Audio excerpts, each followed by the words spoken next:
안녕하세요. 저는 썰맘사연 채널을 즐겨보고 있는 40대 주부입니다. 살다 보니 정말 한 치 앞도 모르는 게 인생이더라고요. 저도 남들 못지않게 기구한 사연을 겪었네요. 벌써 20년이나 지난 이야기지만 제 이야기 한번 들어보시겠어요? 저는 어릴 때 기억이 없는 채로 보육원에서 자랐답니다. 보육원 생활은 어찌나 힘든지 또 부모님이 없다는 서러움이 뭔지 정말 잘 알고 자랐죠. 대학도 나오지 못한 저는 고등학교 졸업 후 작지도 크지도 않은 회사에 입사해서 나름대로 성실하게 일하면서 살고 있었어요. 그러던 중 회사 동료가 저에게 적극적으로 대시해서 저도 마음이 가 사귀게 되었어요. 후에 남편이 된 그 사람은 외로움이 많은 저에게 참 잘해주었습니다. 구하라는 것을 밝히면 은근히 차별적인 시선으로 보는 사람도 많았는데 그 사람은 되려 제가 구하라는 걸 마음 아파해 주어서 큰 힘이 되었지요. 그렇게 저는 행복이라는 게 뭔지 처음으로 알게 되었답니다. 저는 어릴 때부터 받은 사랑이 없어서인지 약간의 우울증과 불안장애가 있었는데 불안해하거나 우울할 때마다 저희 집으로 달려와서 손을 꼭 잡아주고 힘이 되어주곤 했습니다. 그렇게 연애 5년 차, 저는 프로포즈를 받게 되었어요. 저는 기쁜 마음으로 수락했고요. 하지만 그때부터 제 마음속엔 불안감이 자리를 잡아 점점 커져만 갔어요. 제가 구월하고 예비시댁에서 차별하는 것은 아닐까, 결혼을 반대하는 것은 아닐까 두려웠던 거죠. 오빠, 나 무서워. 어머님 아버님이 내가 구월하고 안 좋게 생각하는 건 아닐까? 그러면 그 사람은 제 손을 꼭 잡으며 이렇게 말하고는 했습니다. 괜찮아. 너무 염려하지 않아도 돼. 우리 부모님 정말 좋은 분이셔. 네가 고아인 것도 전혀 개념치 않으시고 빨리 만나보고 싶대. 우리 다음 주에 당장 인사하러 가자. 정말이야? 알았어, 오빠. 그렇게 저는 떨리는 마음으로 단정한 옷을 입고 남편 부모님에게 인사를 하러 갔습니다. 예비 시부모님은 인상도 참 좋으셨고 같이 인사하러 나온 남편의 여동생 예비 시누이도 살갑게 웃으며 저를 잘 대해주셨어요. 어머님은 제 손을 꼭 잡고 눈물을 글썽이며 말씀하셨습니다. 그동안 얼마나 외로웠을까. 세아가 이제 나를 친엄마라고 생각해요. 옆에서는 아버님도 고개를 끄덕이셨습니다. 시누이는 언니라고 불러도 되죠? 언니가 생겨서 정말 기뻐요. 어릴 때부터 언니가 정말 갖고 싶었거든요. 오빠라고 있는 게 완전 별로랬어요. 너 그렇게 말할래? 까불고 있어. 가정이라는 게 이런 거구나 싶을 정도로 분위기는 정말 좋았고 저도 꿈에 맞지 않던 가족이 드디어 생기는구나 너무 기뻤답니다. 그런데 어머니가 이렇게 말씀하신 거예요. 참, 그래서 짐은 언제 가져올 거니? 짐이 많을 텐데 미리미리 갖다 놔야지. 네? 어머니, 그게 무슨 말씀이세요? 무슨 말씀이냐니? 예, 아범아, 아직 얘기 안 했니? 세아가 우리 집 들어와서 사는 거 말이야. 아, 엄마 그게 아직 말 못했어요. 남편은 제 눈치를 살짝 보더군요. 아유, 그걸 아직도 말 안 하면 어떡하니? 세아가 우리 집에 들어와 살렴. 친딸같이 잘 대해줄게. 시누이도 있으니 힘이 될 거야. 얘가 얼마나 착한데. 너 들어온다고 벌써 방도 다 치워놨단다. 짐은 너무 많이 가져올 것도 없어. 가볍게 와라. 예상치 못한 이야기에 저는 당황했지만 화기애애한 남편의 가족 분위기, 인자하신 어머님, 아버님과 함께 사는 게 저는 오히려 좋았습니다. 어릴 때부터 꿈에 맞지 않던 가족이 생긴다는 기쁨에서요. 지금 생각하면 참 바보 천치 같지요. 저는 조금 고민하다가 굳은 결심을 하고 대답했습니다. 네, 어머님, 아버님, 제가 들어와서 살게요. 제가 다른 재주는 없어도 요리 하나는 자신 있어요. 매일 맛있게 아침 차려드릴게요. 어머님, 아버님은 서로 얼굴을 보더니, 아유, 그렇게까지는 안 해도 되는데, 그럼 부탁 좀 하마? 하시더라고요. 지금 와서 생각해보면 저는 착한 며느리병에 걸렸었는지도 모르겠어요. 모든 것을 시댁 식구에게 맞추려고 호구처럼 굴었던 거죠. 아참, 오늘 큰애 부부는 못 왔다. 다음에 인사하렴. 아우, 큰 며느리가 많이 바빠서. 그 애가 얼마나 좋은 앤지 너도 보면 알게 될 거다. 네, 알겠습니다, 어머님, 아버님. 하참 아가야, 일은 관두고 집에서 남편 내조를 잘하렴. 아범 벌이만으로도 충분하지 않겠니? 예상치 못한 이야기에 저는 또다시 당황했습니다. 아무리 좋은 남자라도 결혼하고 나면 어떻게 변할지 모른다고 들었는데, 그래서 이혼하기 위해서라도 여자가 경제력은 갖고 있어야 한다는 이야기를 많이 들었거든요. 그래서 저는 너무 당황할 수밖에 없었습니다. 아, 어머니, 그건 제가 좀 생각을 해볼게요. 아유, 생각하고 말고 할 게 뭐가 있니? 다른 여자들은 남편 돈으로 먹고 사는 게 꿈이라더라. 몸 편하고 마음 편하고 얼마나 좋으니? 생각하고 말 것도 없다. 애를 키우면 애는 엄마가 돌봐야 돼. 떡두꺼비 같은 아들 꼭 낳아줘야 된다. 알았지? 네, 어머니. 저는 그렇게 바보같이 어머님 말씀을 거역하지 못하고 직장을 관두고 말았습니다. 지금 생각하면 얼마나 후회되던지. 또 어머님 말씀에서 분명히 싸한 느낌을 받았는데 좋은 게 좋은 거라고 좋게 생각하려고 했던 제 자신이 너무 바보 같습니다. 그렇게 일은 일사천리로 진행됐고 결혼식을 하고 저는 시댁에서 살게 되었어요. 아주버님과 큰형님도 뵙게 되었습니다. 큰형님은 저보다 3살 많으신데 저한테 참 잘해주셨죠. 그런데 남편이 큰형님을 만나기 전에 이별낸 소리를 하더라고요. 당신 형수님 만나뵐 때 항상 말 조심하고 잘해들어야 돼. 절대로 실수나 잘못 같은 건 하면 안 돼. 사실은 우리 회사가 형수님 아버님 회사야. 그래서 나도 입사할 수 있었던 거고. 우리 형도 우리 회사에서 일하는 거 당신도 알지? 그리고 형수님 댁 사돈 어른들한테 우리 부모님이 경제적으로 신세를 좀 많이 지셨어.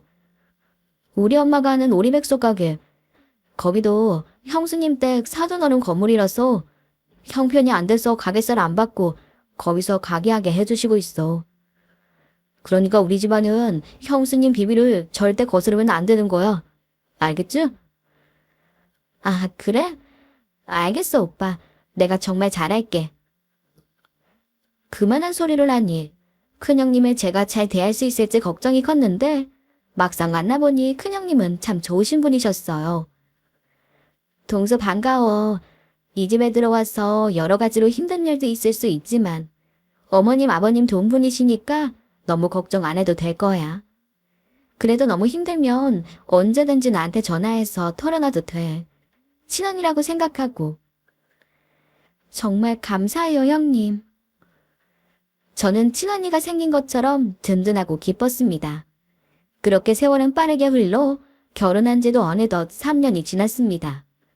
3년이란 시간 동안 어처구니 없게도 정말로 많은 것이 바뀌어 있었죠. 예, 지금이 몇 시인데 아직도 자고 있네. 어서 일어나지 못해. 새벽 6시에 저는 10분만 늦게 일어나도 어머니의 날카로운 말들을 들으며 일어나야 했습니다. 서둘러 화장실에 가 찬물로 세수하면 화장실 밖에서 시어머니가 혀를 끌끌 차며 저 들으란 듯이 말하고는 했습니다. 아휴, 애 하나도 못 낳는 게 몸까지 게을러서 어떡하자는 거야. 네, 저는 3년이 되도록 임신하지 못했습니다. 처음에 잘해주시던 시어머니는 시간이 갈수록 저를 구박했어요. 시아버지도 저를 밥하는 기계처럼 생각했고요. 같이 사는 아직 결혼 안 한 시누이는 툭 하면 제 옆으로 옷을 집어 던지고는 했습니다. 언니, 이것 좀 빨아놔요. 아니, 이건 비싼 옷이니까 꼭 드라이 맡겨야 돼요. 알았죠? 저번처럼 그냥 세탁기에 넣기만 해봐요. 가만 안 있을 테니까. 점점 변해가는 시댁 식구들 때문에 울기도 많이 울었습니다. 오빠, 나 너무 힘들어. 매일 새끼 밥하는 것도, 아가씨가 나 심부름센터 직원처럼 대하는 것도. 우리 그냥 분가하면 안 될까? 그게 무슨 소리야. 우리 집에선 분가란 있을 수 없는 일이야. 그리고 너도 바깥일 해봐서 알 거 아니야. 집안일이 아무리 힘들어도 바깥일만 하겠어? 그만 징징대고 어머니 아버지한테 잘해. 그럼 네가 애를 못 낳더라도 네 진심을 알아줄 테니까. 처음부터 남편이 이렇게 차갑게 말하던 것은 아니었습니다. 위로해주고 다독여주기도 했었습니다. 하지만 이야기가 반복되더니 이렇게 저에게 차가워졌고 저도 남편에 대한 믿음을 잃어 상처 속에서 어떻게 3년을 보냈는지 모르겠어요. 이혼을 생각 안 해본 것은 아니지만 저는 그때쯤엔 자존감이 너무 낮아져 내가 못나서 이런 대접을 받는 거다 라고 생각하기도 했고 이혼해서 다시 혼자가 되는 게 너무 무서웠습니다. 경력 단절 때문에 재취업도 힘든데 누가 돈도 없고 나이만 든 저를 받아줄까 싶었지요. 형님은 힘들면 언제라도 말하라고 했지만 우리 가족을 도와주고 있는 형님인데 시댁 식구 욕을 차마 할 수가 없었습니다. 혹시라도 뭐라도 잘못될까 봐서요. 이럴 때 하소연할 수 있는 친정이 있으면 얼마나 좋을까. 밤에 혼자 수도꼭지를 틀어놓고 몰래 울고는 했네요. 그러던 중 저는 밥을 먹다가 헛구역질을 했습니다. 왜 이러지? 죄송해요, 어머님, 아버님. 시아버지와 시어머니는 서로 마주보다가 깊던 웃음을 지었습니다. 얘, 혹시 애가 들어선 거 아니니? 그래. 어서 병원에 가보자, 얘야. 병원에 가본 결과 저는 임신 6주라는 진단을 받았습니다. 아들만 낳으면 시어머님, 시아버님도 처음처럼 잘해주실지도 몰라.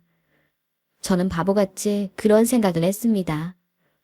실제로 임신한 것만으로도 시어머니와 시아버지의 태도는 눈에 띄게 달라졌어요. 언니, 이거 빨래. 제 등 뒤로 옷을 집어던지는 시누이의 등짝을 때리며 아유, 그만 좀 부려먹어 이거 사. 너는 손이 없어 팔이 없어. 네가 직접 해. 애 떨어지면 어쩌려고. 우리 집 장손인데. 라고 하시더라고요. 결혼 후 남편에게 실망도 많이 하고 시댁 식구들의 태도에 큰 상처를 받았지만 아이를 낳을 생각을 하면 행복해지고는 했습니다. 하지만 지금부터는 마음이 너무 아픈 이야기를 해야겠습니다. 어느 날 일어났는데 배가 약간 뭉치는 느낌이 들었어요. 하지만 그날이 제사라 하루 종일 쉴 틈 없이 바빴고 임신이 처음이라 뭐가 뭔지도 잘 몰랐죠. 몸도 너무 피곤하고 컨디션이 좋지 않았습니다. 어머니, 저 조금 일찍 쉴게요. 아이고, 임신했다고 이유는 떠는 거니? 그래, 들어가서 쉬든지. 그날 밤 저는 일찍 잠자리에 들었고 새벽녘 배가 너무 아프고 열이 나 깨어났어요. 바지가 축축한 느낌에 심장이 내려앉는 기분이었습니다.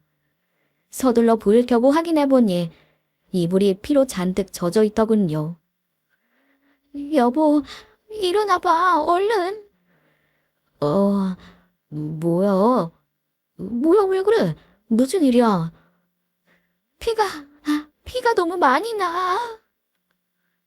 서둘러 남편 차를 타고 병원으로 달려갔지만 아이는 유산되었습니다. 그 후에 몇 년간의 일은 너무 힘들어서 자세히 말하고 싶지도 않습니다. 저는 그 후로도 2번이나 더 유산했고 시댁 식구들의 구박은 이제 가릴 것도 없이 거세졌어요. 저는 그 집에 말 그대로 종, 하인처럼 살았네요. 하루는 시어머니의 친구가 놀러와서 차를 대접한 적이 있습니다. 차가 식었다고 자꾸 데워오라는 시어머니였어요. 시어머니의 친구가 이렇게 말하시더군요. 얘, 며느리 너무 부려먹는 거 아니니? 돌아서는 등 뒤로 시어머니의 말소리가 들렸습니다. 이 정도는 해야지. 돈도 못 벌어 애도 못 낳는 모질이 상신이 집안일이라도 제대로 해야 되지 않겠니? 저는 부엌에서 숨지려 울었습니다. 그날 밤 저는 남편에게 하소연했어요. 여보, 나 너무 힘들어. 결혼하고 6년 동안 제대로 발 뻗고 쉰 적이 없어. 저번에도 말했지만 우리 분가해서 살자. 분가는 무슨 분가야? 우리 부모님이 단순히 너 애 못 낳는다고 그러는 줄 알아? 집안일만 똑부러지게 해도 너한테 잘해주실 분들이야. 말도 안 되는 소리 좀 하지 마. 네가 분가하면 우리 어머니가 집안일 다 하셔야 되는데 그 연세에 그게 되겠니? 네. 처음엔 시어머니와 같이 하던 집안일은 어느새 모든 것이 제 차지가 되었습니다. 남편과 시댁 식구들은 저를 종 한이와 마찬가지로 취급하고 있었어요. 아침, 점심, 저녁밥을 하고 똑같은 반찬이 올라오면 욕을 먹고 집안 청소부터 빨래까지 다 제가 해야 했어요. 조금이라도 실수를 하거나 시어머니 마음에 안 들면, 특히나 제 잘못도 아닌데 시어머니 기분이 좀 안 좋다 싶으면 남들은 순풍순풍 잘 만났는데 애도 못 낳는 모질이 상진이라는 말을 들어야 했습니다. 그때 제 마음의 슬픔은 어느덧 한으로 바뀌었네요. 어느 날 저는 1시간이 넘게 시어머니가 소리소리 지르며 욕을 하는 걸 들어야 했고 결국엔 쓰러지고 말았어요. 정신 차리니 병원이었고 의사는 몸에는 이상이 없다며 정신과에 가보길 권유했습니다. 어머니, 저 의사 선생님 말씀대로 정신과 좀 다녀올게요. 정신과? 네가 미쳤니? 아범 회사에 정신병자 마누라 있다는 소문이라도 나면 어쩌려 그래? 아휴, 어쩌다 저런 걸 며느리로 들여서는 내가 체명에 못 살지 못 살아. 정신과는 꿈도 꾸지 마. 저는 결국 정신과에 가지 못하고 혼자 유명하다는 한의원을 찾아갔습니다. 모든 이야기를 털어놓으니 한의사는 안타까운 표정으로 절 보면서 화병이라는 진단을 내렸습니다. 하지만 남편에게 얘기를 하니 남편이 한숨을 쉬면서 화병 한약이 4주에 30만 원? 집에 그런 돈이 어디 있다 그래? 그리고 네가 뭘 그렇게 고생했다고 화병이 와. 다른 집 며느리들은 똑같은 일 겪으면서도 잘만 사는데 왜 그렇게 너만 유난이야? 너 때문에 우리 부모님이 얼마나 힘들어하시는 줄 알기나 해? 유산이 한두 번도 아니고 우리 엄마가 너 때문에 화병이 났다고 하면 믿기라도 하지. 하여튼 한약은 꿈도 꾸지 마. 그 말에 저는 남편에 대한 정이 완전히 떨어졌습니다. 저는 악에 맞춰 처음으로 이혼이라는 말을 꺼냈어요. 이렇게 살 거면 이혼해. 나 더는 당신이랑 못 살겠어. 당신 부모님도 그렇고. 시어머니 시아버지한테 당신 부모님? 말조심 안 해. 그리고 이혼? 지금 누가 해야 될 말인데. 너 말은 바로 하자.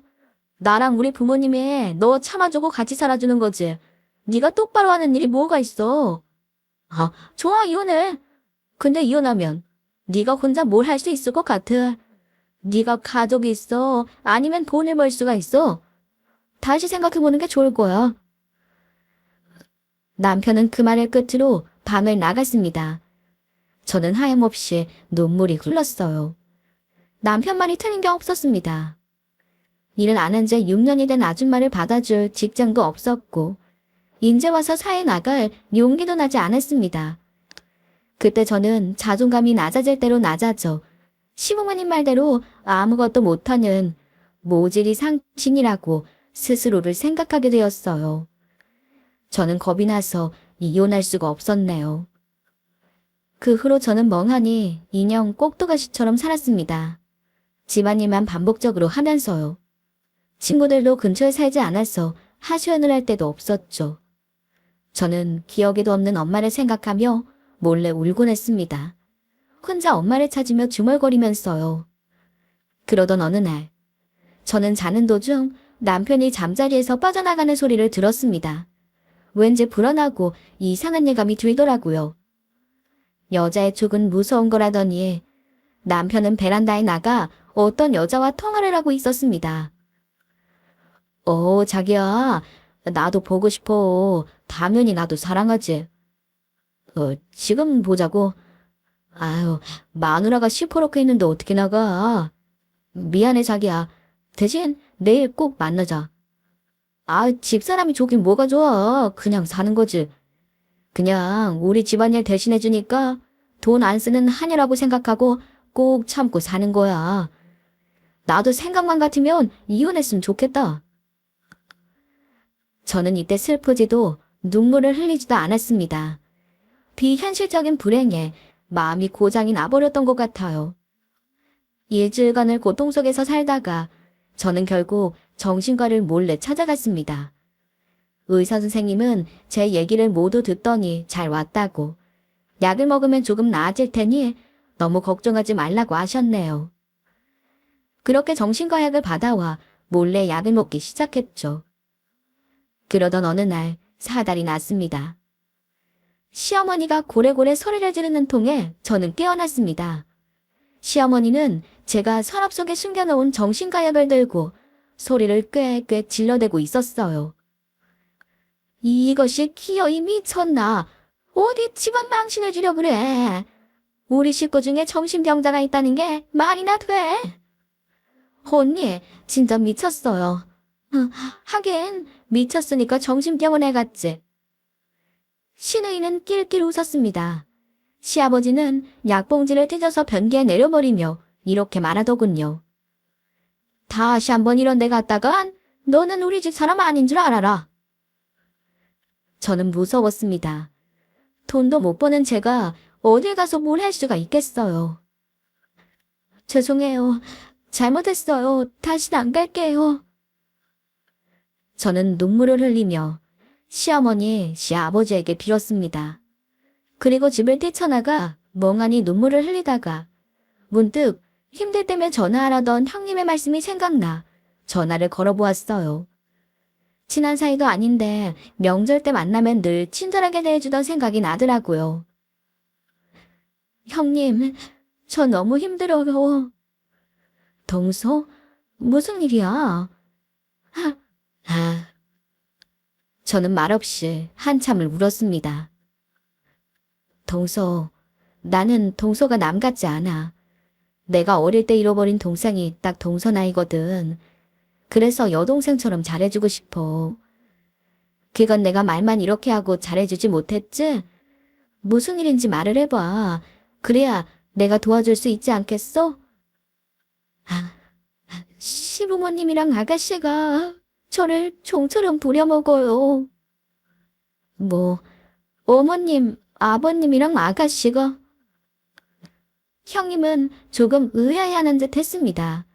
그도 그럴 것이 시댁 가족들이 형님에게는 아주 잘해주고 명절 때도 음식하는 것도 시키지 않았거든요. 모든 게 다 이직 식구들이 형님에게 신세를 지고 있기 때문인 것 같았습니다. 그리고 명절 때는 형님 눈치를 보는지 시댁 식구들도 저한테 함부로 굴지 않았거든요. 그럴 분들이 아닌데. 아니에요, 형님. 믿어주지 않으시면 저 더 이상 아무 이야기도 못하겠어요. 저는 그 당시에 제 말을 바로 믿어주지 않는 형님이 너무 원망스러웠습니다. 아니야, 동서.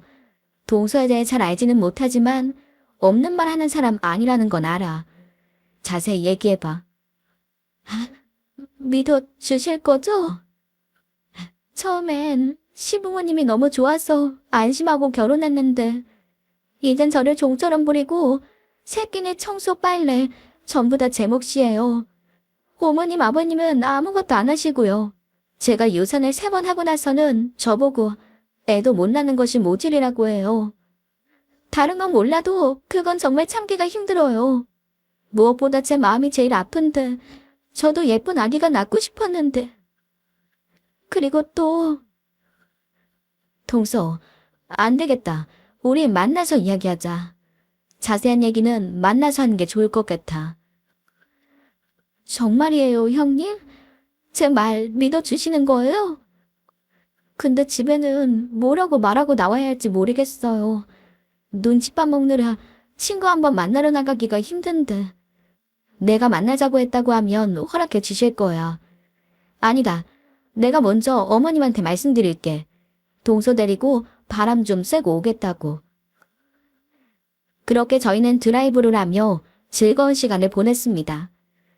그동안 저는 시댁 식구에 대한 말을 다 털어놓았고 형님은 자신의 시댁 식구들과 대화를 해보겠다고 하시더군요. 저는 뜯어 말렸습니다. 가뜩이나 형님 심기 거스를까봐 노심초사인 시댁 식구들인데 제가 오히려 더 구박받을 것 같아서요. 그저 언니처럼 들어주는 사람이 생긴 것만으로도 충분했습니다. 남편은 여전히 제가 깨어있는 줄도 모르고 툭하면 나가서 자기가 어쩌고 사랑하느니 어쩌고 전화를 해댔습니다. 하지만 형님께 차마 그 이야기는 할 수가 없었네요. 그러던 어느 날 형님과 사우나를 가게 되었어요. 저는 웃으며 말했습니다. 친언니가 있으면 이렇게 사우나도 함께 와보고 싶었어요. 동서, 나를 친언니라고 생각해. 힘든 일 있으면 언제든지 털어놓고. 고마워요, 형님. 그런데 사우나에 들어가니까 형님의 표정이 매우 놀란 표정이었습니다. 제 왼쪽 엉덩이에는 나비 모양 점이 있는데 그 점을 가리키며 말하는 것이었습니다. 동서, 그 점은 언제부터 있었던 거요? 글쎄요. 어릴 때부터 항상 있었어요. 그런데 왜 그러세요? 형님은 한참을 생각하는 눈치였습니다. 동서, 부모님이 안 계신다고 했지? 어릴 때 기억 중에 하나도 생각나는 건 없어? 가끔 꾸는 꿈은 있어요. 어린 제가 엄마 심부름으로 언니랑 전구를 사러 갔는데 제가 실수로 전구를 깨트린 거예요. 그래서 제가 막 울어요. 엄마한테 혼냈다 봤어요. 그러면 언니가 막 당황하면서 달래주다가 어린 언니가 아끼고 아껴 모은 돈으로 전구를 새로 사주는 거예요. 그래서 눈물을 뚝 그치고 언니가 꼭 안아줘서 웃다가 잠에서 깨요. 근데 이게 그냥 꿈인지 진짜 어릴 때 기억인지 모르겠어요. 제 말에 형님은 큰 충격을 받은 모습이었습니다. 동서, 나도 확실하지 않아서 이런 얘기를 꺼내는 게 맞는지 모르겠지만 내 말 잘 들어. 나한테 어릴 때 잃어버린 동생이 있다고 했잖아. 엄마가 잠시 눈 뗀 사이에 집을 나가 그대로 없어졌거든. 그 동생도 동서처럼 왼쪽 엉덩이에 나비 모양 점이 있었어. 그리고 전구. 내가 동서 기억대로 같이 전구를 사러 갔다가 동생이 깨트린 전구를 다시 사준 적이 있어. 민이야, 동서가 내 동생 민인 것 같아. 이걸 어쩌면 좋아. 형님은 울음을 터뜨렸지만 저는 이 모든 게 우연이 아닌가 무서웠습니다. 오히려 마음이 침착해지면서 실망하지 않을 준비를 했죠. 형님, 이런 건 확실히 해야 할 것 같아요. 같이 검사하러 가요. 그 뒤에 이야기는 말 안 해도 아시겠죠? 저의 원래 이름은 송민이었습니다. 엄마 아빠를 만나고 얼마나 울었는지 모르겠어요. 저는 이제 마저 못한 이야기를 해야 했네요. 언니, 남편이 바람을 피우고 있어. 그게 무슨 소리야? 네 남편이 바람을 피우고 있다고? 나도 거짓말이었으면 좋겠다. 근데 사실이야. 내가 몇 번이고 그 여자랑 하는 통화 내용 들었어. 당장 증거 수집부터 하자. 앞으로 상관이랑 통화하는 거 다 녹음하고 남편 핸드폰에 잠금 풀 수 있으면 문자부터 캡처해놔. 언니, 내가 잘할 수 있을까? 잘해야지. 위자료 두둑이 맞고 이혼하자, 민이야. 할 수 있지? 그리고 시댁이 널 괴롭히고 있는 것도 할 수 있는 한 다 증거 수집해놔. 저는 그때부터 이혼 준비에 들어갔습니다. 되찾은 가족이 넉넉한 형편이었기에 이제 경제력에서도 걱정이 없었거든요. 저는 가족을 다시 찾은 뒤로 성격이 변한 것처럼 자신감과 당당함이 생겼어요. 종이 녹음기를 켜놓고 시어머니의 험한 욕과 말을 녹음했습니다. 어머님은 대체 저한테 왜 이러세요? 제가 이 집 종인가요? 이것이 뭘 잘못 먹었나? 어디 시어머니한테 대들긴대 들어? 아이고 아범아, 저것이 아주 돌았나 보다. 너 쟤랑 당장 이혼해. 이 집에서 쫓겨나야 정신을 차리지. 쫓겨나야 한다는 말도 한금원 들은 것이 아닙니다. 예전에 저였다면 벌벌 떨면서 빌었겠지만 이제 저는 두려울 필요가 없었어요. 쫓아낼 거면 쫓아내 보세요. 이것이 시어머니 무서운 줄 몰라. 시어머니는 제 뺨을 때리더군요. 저는 더 또박또박 말했습니다. 어머니, 지금 제 뺨 때리신 거예요. 그래, 때렸다 어쩔래? 당신 지금 어머니한테 무슨 말 버릇이야? 좋아, 이혼해. 너 진짜 세상 무서운 줄 모르는구나. 저는 이미 그때쯤 남편에 대한 증거 수집을 마쳤습니다. 핸드폰 비밀번호는 어머님 생일이었습니다. 기가 막히게도 상간녀는 임신까지 했고 남편은 저와 이혼하고 어린 상간녀와 결혼할 계획까지 세우고 있었더군요. 사람이라면 어떻게 그럴 수가 있을까요? 그러던 와중에 저까지 되바라지게 나오니 잘 되었다 싶었겠죠. 어머님도 다 알고 있던 눈치였습니다. 그래, 너처럼 돈도 못 벌고 애도 못 낳는 것 이제 쓸모없다. 정식으로 이혼해라. 원만하게 합의 이혼해야지. 그때 약속한 대로 형님, 아니 제 친언니가 진장했습니다. 아주버님과 함께요. 시댁 식구 모두가 놀란 눈치였습니다. 아니 큰며느리야, 네가 여긴 무슨 일이니? 동서가 불러서 들러봤어요. 이혼 어쩌고 얘기가 들리던데. 아휴, 넌 신경 쓸 거 없다. 둘이 좀 안 맞아서 말이야. 좀 안 맞는다고 바람을 피워서 애까지 만들어요. 아니, 네가 어떻게 그런 것까지? 동서한테, 아니, 내 동생 민희한테 6년 동안 말도 못할 구박해온 것 다 알고 있어요. 제가 증거 수집하라고 해서 녹음한 양이 꽤 되고요. 동생이란 얘. 당신네 식구들이 구박한 얘가 내 친동생 민희라고 이 인간들아. 저는 아주머님의 눈치를 살폈는데 이렇게 말하더군요. 어머니 아버지, 그리고 너희 정말 너무하다. 난 내 와이프와 가족 중 하나를 택하라면 내 와이프를 택하겠소. 앞으로 서방님은 저희 아버지 회사에서 눈치껏 나오게 될 거예요. 어머니도 당장 가게 빼시고요. 그동안 저희 집에서 드렸던 경제적 지원만으로도 1억이 넘어요. 그런데 그거 다 돌려주셔야겠네요. 제가 어제까지나 언젠가 갚으라고 했지만 받을 생각은 없었어요. 하지만 이젠 상황이 다르죠. 빌린 내역과 증거가 다 있으니 하루빨리 갚으세요. 그리고 내 동생 미니에 대한 위자료도 넉넉히 준비하는 게 좋을 거예요. 아이고 얘야, 기회를 주거라. 온영이, 아니 미니한테도 잘할 거고 이혼도 절대 안 할 거야. 그러니? 아니요 서방님. 아니 서방미라고 부르기도 싫네요. 저 자식이 밖에서 몸을 잘못 놀려 애까지 만들었는데 그런 말이 나오세요. 상간녀나 앞으로 종처럼 부려보세요. 보나마나 서방님이랑 똑같은 사람일 테니까. 아이고 며느리야, 우리 작은애 당장 일자리 잃으면 어떡하라고. 내가 이렇게 무릎이라도 꿇으마. 기가 막혀. 어머님이 지금 무릎 꿇을 대상이 저인 줄 아세요? 아이고 그렇지. 민이야, 내가 무릎 꿇고 비마. 제발 용서해 주렴. 그네가 지원해주지 않으면 우리 식구 다 갈 것도 없이 길거리에 나 앉아야 할 처지야. 우리 친가족처럼 지내기로 하지 않았니? 친엄마가 딸 자식한테 모질이 상이신이라고 하나요? 필요 없어요. 그 말을 끝으로 매달리는 시모와 전 남편을 뒤로하고 언니 부부와 저는 집을 나왔습니다.